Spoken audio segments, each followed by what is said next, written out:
Je m'appelle Laetitia, j'ai 36 ans et j'ai été professeure de danse et danseuse orientale. La danse, elle est venue depuis que je suis toute petite. J'ai retrouvé il n'y a pas longtemps un magazine, un livre que mes parents avaient fait de mes 5 premières années. Et j'ai vu noter que j'avais commencé à danser avant de marcher. Mon plus lointain souvenir, c'est quand j'avais 5 ans et que j'allais faire mon show dans les magasins à Cannes et devant tous les gens que je connaissais pas, c'était assez incroyable cette facilité que j'avais d'aller vers les gens, danser comme ça. J'avais aucune pudeur, j'aimais juste danser, c'était fabuleux.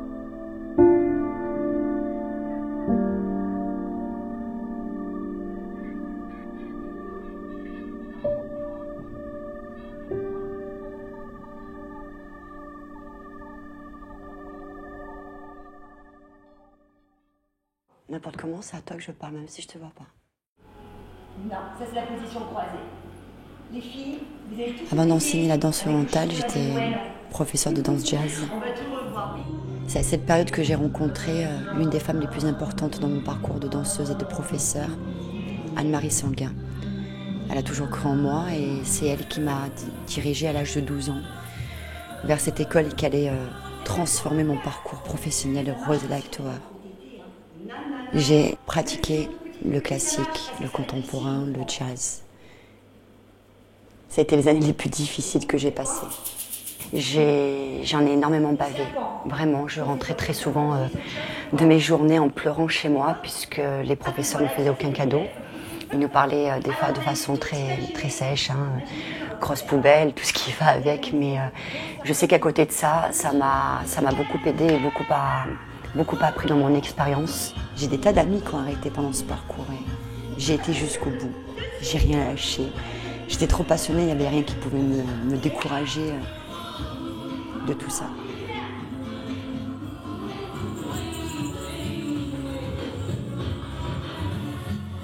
Suite à mon cursus, j'ai retrouvé Anne-Marie qui de nouveau m'a donné ma chance de partir vers l'enseignement. Et là, j'ai débuté mes premières années en tant qu'enseignante de jazz.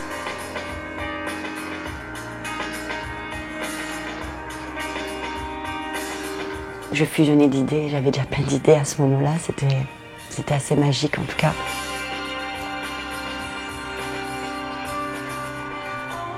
La chorégraphie avec les masques, elle a une histoire. Elle m'a été inspirée par mon fils. Elle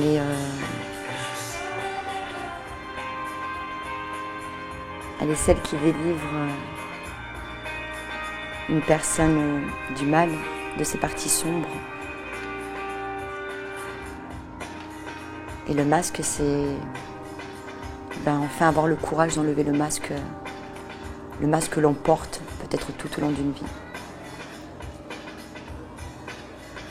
Quand il m'enlève le masque, il me libère de beaucoup de choses. Et il m'emmène vers l'amour avec lui. C'est fabuleux. C'est pour vous lâcher et pas comme un cours de toutes les semaines, je vais travailler ça. Là, il faut penser qu'elle est dansée pendant 1h30. Donc limite le mouvement, que je viens de le faire ou pas, pour moi, ça c'est pas grave du tout. Sans tourner.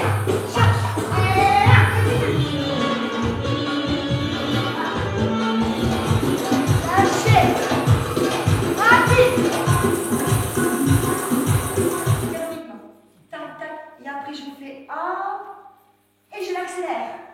Tu vas travailler ça. Ne le fais pas dans le côté tout le temps la même chose. C'est toi, Clémentine, tu viens là, s'il te plaît. Viens là. En plus, c'est très bien, je travaille la timidité que j'adore. Tu sais. Mon travail avec mes élèves est de leur transmettre bien évidemment une technique, puisque c'est la base, il faut apprendre les bases et travailler la technique, c'est quand même très important. Mais ce qui est le plus important, c'est qu'elles arrivent, elles, à prendre confiance en elles et à faire passer des émotions. Pour celles qui sont timides, c'est plus compliqué, mais le travail est davantage plus intéressant. Je n'ai jamais accueilli leurs pleurs comme quelque chose de négatif, mais bien au contraire comme quelque chose de très positif. J'allais titiller là où ça fait du bien. Là, tu fais un mouvement, tu te sens femme, tu as envie de... Je sais pas, tu t'exprimes parce que je sais pas m'exprimer. Voilà. Donc, ouais, c'est... Avec elle, on arrive à donner des choses qu'on n'arriverait pas à donner autre part.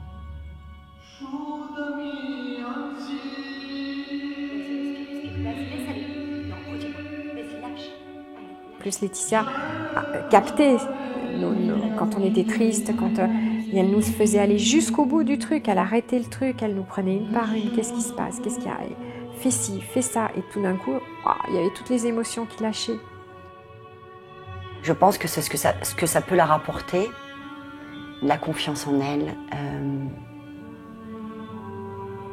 un épanouissement personnel et arriver à faire passer des émotions quelles qu'elles soient.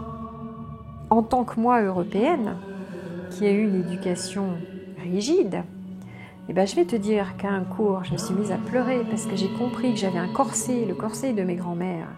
Je l'avais, moi, le corset. Il n'était pas là, véritablement, mais je l'avais et je ne pouvais pas bouger. Et elle m'a fait enlever le corset. La danse orientale, Laetitia. C'est la vie simplement qui m'a amenée à la danse orientale. Je ne connaissais strictement rien de cette danse, je n'avais pas pris un seul cours, ce n'était pas ma culture. Je l'ai appris toute seule, en la pratiquant.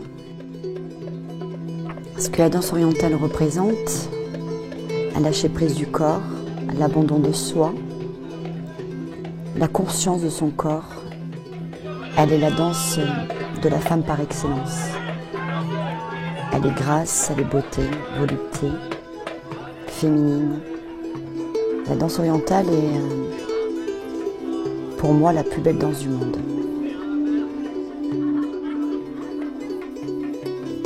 Parce que c'est magique. C'est beau, ça égaye la vie. Elle est une expression corporelle puissante. Le corps de la femme est le plus ardent miracle de la nature. Et la danse orientale est celle qui le sublime. C'est un langage de femmes, vraiment. Il y a un langage entre femmes. Il y avait des femmes qui étaient là, arabes, maghrébines, tout ce qu'on veut, qui se sont lâchées, c'est leur culture, elles ne se lâchaient pas, elles étaient emprisonnées. Et Laetitia nous a fait sortir et nous a fait lâcher tout ça. Ce qui était le plus important et ce qui reste le plus important pour moi, c'est de leur faire sortir le meilleur d'elles-mêmes, qu'elles aillent puiser au fond d'elles ce qui est l'âme. Il y a cette citation qui est très importante, qui résume à mon goût la danse avec un grand D majuscule, c'est que la technique n'est pas une fin en soi, mais que la danse commence quand on y met une âme.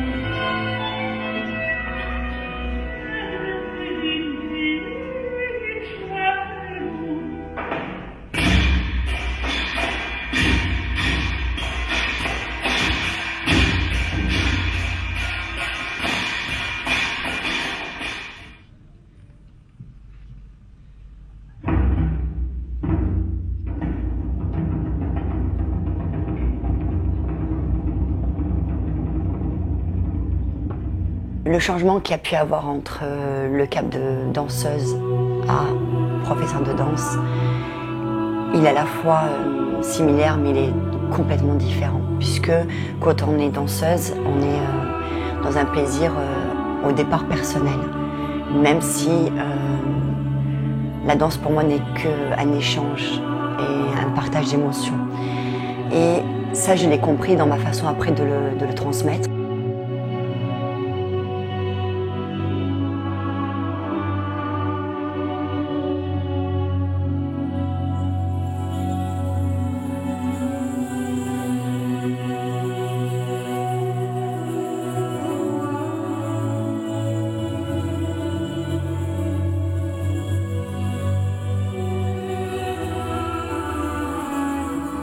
Elle apprend beaucoup en fait, on apprend beaucoup d'elle et elle donne beaucoup d'émotions, je trouve. Ce qui était certain, c'est que j'aimais faire ça. C'était une évidence. Je suis passionnée par la danse. Je suis passionnée par la vie, je suis passionnée par ce que je fais. Elle est pleine d'émotions, elle est à l'écoute de notre corps. Moi, en tout cas, pour ma part, elle m'a vraiment permis de me réconcilier avec mon corps. L'amour, c'est ça, en fait. Ça permet de grandir et de s'élever. C'est ce qui s'est passé aux côtés de la danse. Elle aime la vie, elle aime tellement la vie, elle aime tellement la danse et elle le fait avec un tel naturel que c'est que du bonheur, même si ce qu'elle nous demande parfois est difficile et elle a bien raison, mais elle nous fait sortir des choses incroyables.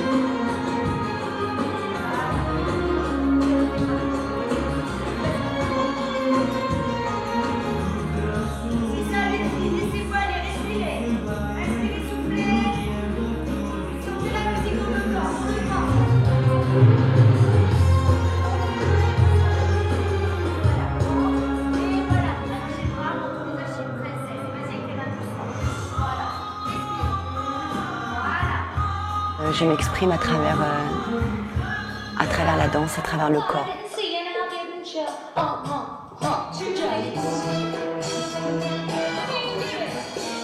La création pour moi, c'est une façon d'exprimer mon vécu, mes ressentis, mes expériences. Elle correspond exactement à tout ce que j'aime dans la danse jazz. La puissance, la force, l'énergie, j'adore. Il y a 1 an et demi, j'ai fait un choix. Le choix de me mettre à mon compte, d'être auto-entrepreneur et d'avoir enfin la liberté de voler mes propres ailes. Ça a été pour moi une façon complètement différente de travailler, puisque j'étais totalement libre de mes cours, de mes chorégraphies, de mes choix, des thèmes pour mon spectacle qui allait venir à la fin de l'année. J'ai senti une très grande différence entre être enseignante dans des écoles et l'être pour soi. Ça a été un épanouissement total pour moi.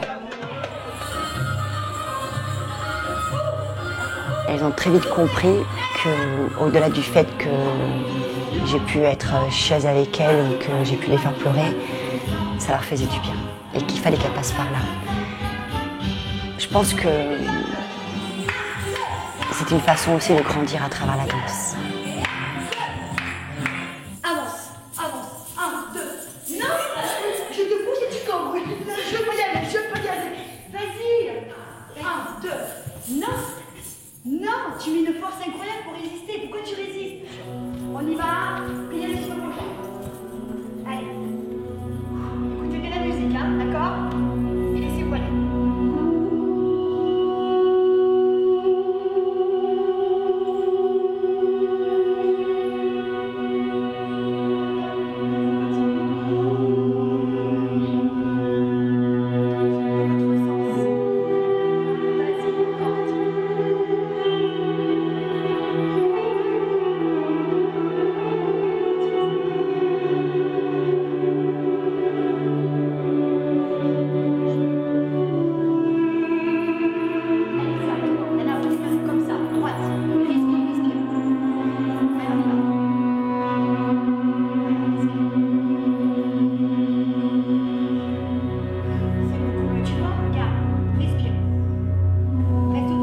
Pourquoi l'association s'est arrêtée? Elle s'est arrêtée parce que j'ai pas eu le choix. Elle s'est arrêtée parce que je manquais d'argent. Elle s'est arrêtée parce que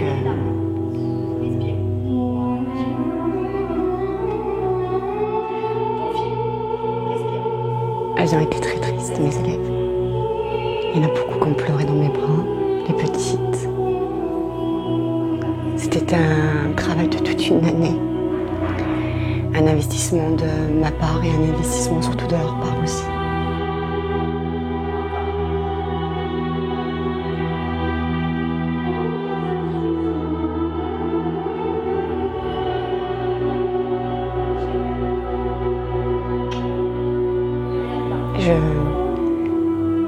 Je leur ai déjà dit, mais j'aimerais vraiment qu'elles sachent à quel point je les aime. vraiment, et à quel point elle me manque.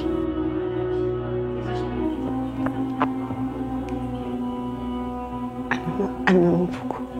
Oui, ça,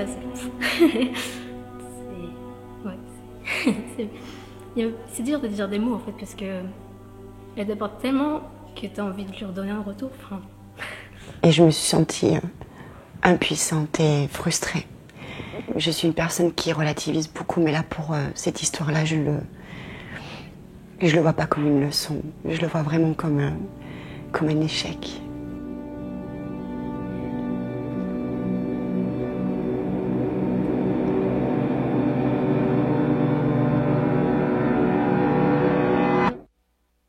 Je suis morte.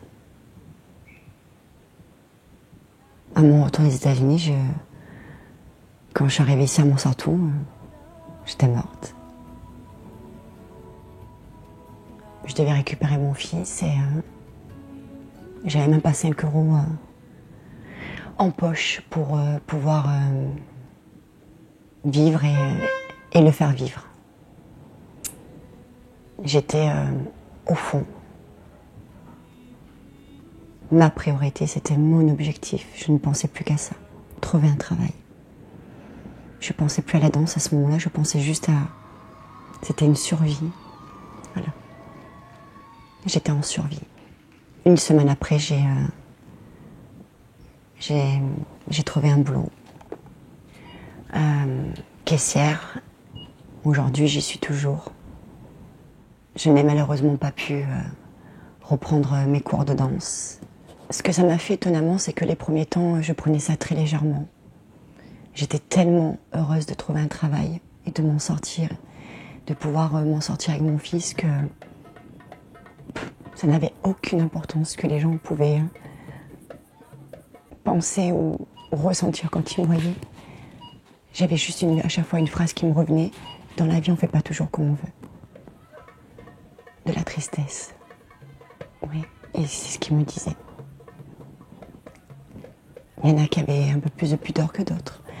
Il y en a qui me disaient franchement les choses en me disant: comment ça se fait que tu te retrouves là? Et puis, ou alors, tu continues toujours tes cours de danse? Ou alors, tu sais, ma fille, elle attend que tu reprennes tes cours pour reprendre? Ou... C'était plein de petites choses comme ça.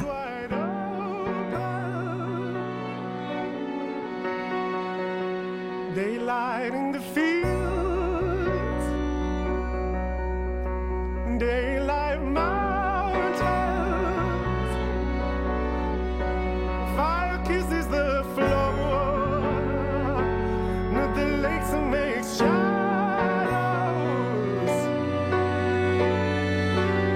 Now we cry for daylight,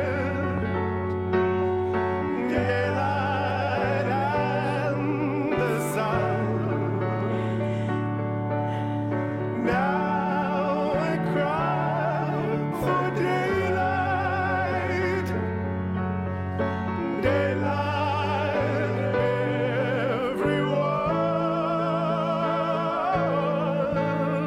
Quand je vois la tristesse que j'ai par rapport à ça, j'imagine la tristesse qu'elle a. Je suis en émotion. C'est pas possible, quoi. Je sais même pas comment elle fait. Je l'admire d'autant plus parce que je sais que c'est sa vie. La danse, c'est vraiment quelque chose qui la maintient en vie, qui est essentiel à sa vie. Je sais pas comment elle fait pour arriver à continuer, à être dans cet amour. Et elle a une force intérieure, elle a une force extraordinaire.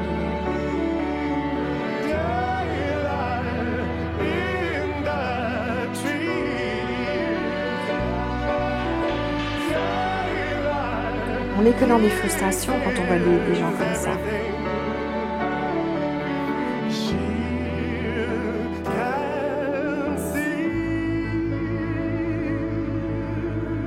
J'ai une école qui a souhaité garder le lien avec moi et avec qui on a pu trouver des arrangements pour que je puisse de temps en temps donner encore des stages de danse. Je l'ai vécu comme un magnifique cadeau de la vie.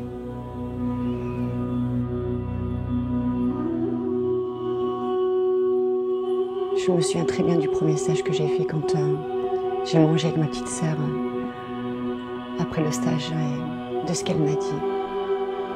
Et elle m'a regardé droit dans les yeux et elle m'a dit « Tu sais Letty, ce matin quand j'ai fait le stage, je me suis rendu compte à quel point tu étais faite pour ça et à quel point tu aimais ça. » Je l'ai regardée, j'ai souri, j'avais les larmes qui me montaient et je savais au fond de moi qu'elle avait raison. Mais toujours pas chaud en fait. Pourquoi j'ai pas le chaud? Parce que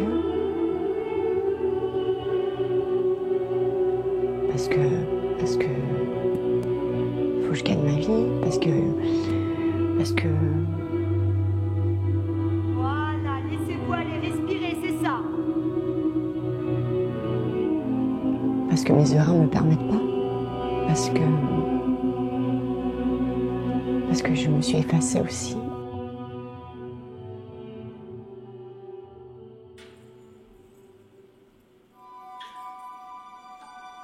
Ce qui me touche, et c'est avec le temps et l'expérience, de me rendre compte que j'ai toujours aimé ça, depuis toujours. Voilà, aujourd'hui ça me manque.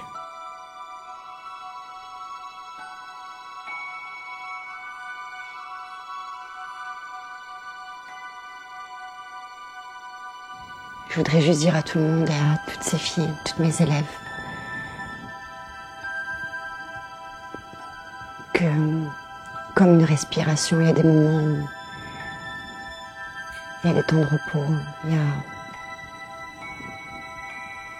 Ça en est un. Et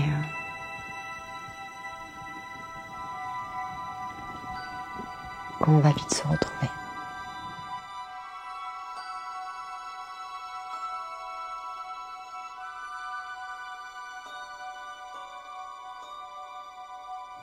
Dire quoi, que j'ai envie de reprendre la danse? Bien évidemment. Dire qu'elle me manque profondément.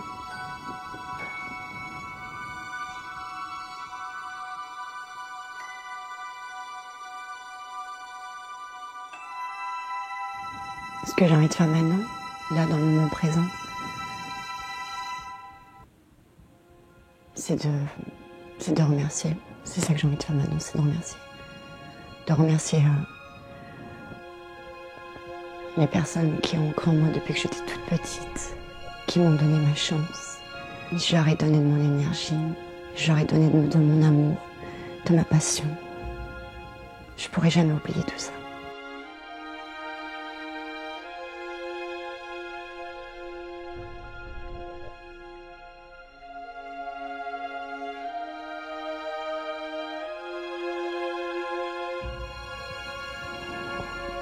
Si j'ai envie que ça change,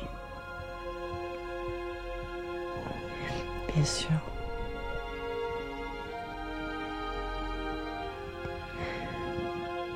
C'est comme si on enlevait des membres à quelqu'un. La danse, ça représente tout pour moi. C'est mon oxygène, c'est ma respiration, c'est ma raison, c'est mon moteur. C'est ce qui me permet de me sentir vivante et existante. C'est ça qui me permet quand je suis pas bien de me sentir mieux. C'est ça qui me permet quand j'ai des problèmes de tout oublier. C'est ça qui m'épanouit et me comble totalement.